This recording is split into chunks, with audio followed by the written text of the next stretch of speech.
Желіде жақсы жаңалық тарады, барша хабардар болсын. Бұл жаңалық үшін видеоролигіміз астына бір емес, мыңдаған лайк бассаңыздар дейді. Желіде жақсы жаңалық. Бұл жаңалық үшін видеомыз астына бір емес, мыңдаған лайк бассаңыздар дейді. Сәлеметсіздер ме, қымбатты көрермен, біздің арнамызға қош келдіңіздер. Және Қазақстанда болып жатқан жаңалықтарды ең біріншілерден болып білу үшін біздің арнамызға жазып өтіңіз. Видео астына бір дана лайк белгісін басып қойып, видеомызды жақындарыңызға таратуды ұмытпаңыз. Астаналық балалар үйірмелерге тегін қатыса алады. Клуб ай сайын 300-ден астам баланы қабылдай алады.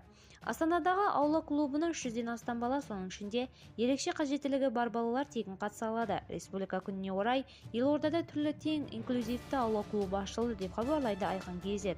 Клубтың ашылу салтанатына Есіл ауданы әкімі Асылбек Исенбаев, Республика партиясының орталық аппараты басшысының орынбасары Игорь Копайлов, сондай-ақ ерекше күтімді қажет ететін балалар және олардың ата-аналары мен ата-әжелері қатысты. Ерекше қажеттілігі бар балалар үшін клуб дойбы және шахмат үйірмелерін ұсынады. Енді физиотерапия кабинетін ашу, йога және дарт сабақтарын өткізу, бейнелеу өнері, домбыра тарту және де робототехника үйірмелерін ашуды жоспарлап отыр.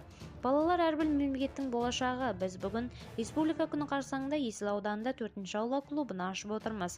Аула клубтары балаларды тарту, қарым-қатынас және дамыту орталықтары. Біз ерекше білім беруді қажет ететін балаларға үлкен көңіл бөлеміз және мұндай бастамаларды әрдайым қолдаймыз, деді Есіл ауданының әкімі Асылбек Исенбаев.